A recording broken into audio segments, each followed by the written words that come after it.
মূর্তি বিসর্জন থেকে ফেরার পথে কে বা কারা টর্চ দিয়ে ১.৫ বছরের শিশুর মাথা ফাটিয়ে দেয়। এই ঘটনাকে কেন্দ্র করে ব্যাপক উত্তেজনা সৃষ্টি হয় লক্ষ্মীলুঙ্গা চা বাগানে। খবর পেয়ে ঘটনাস্থলে আসে বামটিয়া ফাঁড়ি, লেম্বুছড়া ফাঁড়ি এবং এয়ারপোর্ট থানার পুলিশ ও টিএসআর জওয়ানরা। গতকাল রাতে কালীবাজার এলাকায় মেয়ের বাড়ি থেকে নিমন্ত্রণ সেরে দমদম মিয়ার পরিবার গাড়ি নিয়ে বাড়ি ফিরছিল।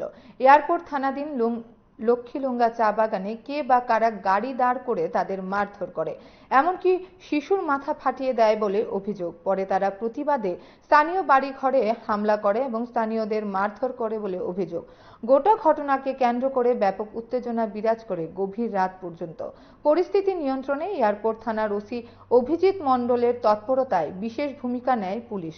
সংবাদ মাধ্যমকে প্রতিক্রিয়া দিতে গিয়ে গোটা বিষয়টি নিয়ে বিস্তারিতভাবে কি বলেছেন শুনুন। আমরা তারা ৩ জন না ৪ জন জানি এদিকে যাইতেছে যে আমার বলার মুখ পাশা দিয়া বহা দিতে কিতা ঘুরা গাড়ি চালা।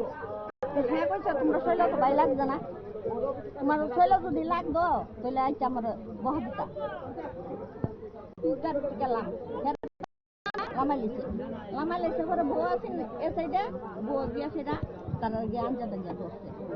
দশটা পরে বউ উঠে হেরা দেওয়ান 10 মিনিট হেরা টাইম না। এরপরে এ বাচ্চা লই আমি লামছি লাইন মাসে হেরা টাইম না গাড়ি মেরে ঢুকাইছে।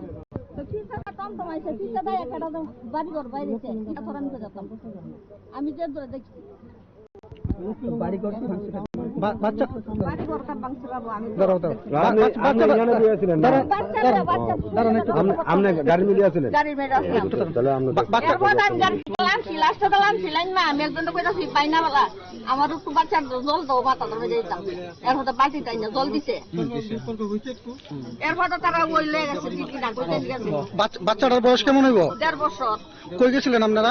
আমরা ওই মায়ের বাড়ি গেছিলাম, পূজা আসলো মনসা পূজা। কোন জায়গায় মায়ের বাড়ি? কালীবাজার। আমার ঘরে পুরুষ মানুষ নাই কিন্তু দুই ঘরে থাকে বাইরে। মারা গেছে, পুলিশের চাকরি করতো। আমরা মা দুজন আমি ঘুমাই আইছিলাম, মায়াটা কইতাছে কি দরবার দেখি যে রাস্তা এই বেটা এখন এই কি বাড়ি দিতে আছে, হ্যাঁ আর বাড়ি ভিতরে। আমি কইছি আমার ভিতরে ঢুকো না, এইদিকে দরবার এইদিকে শেষ করো কইছি।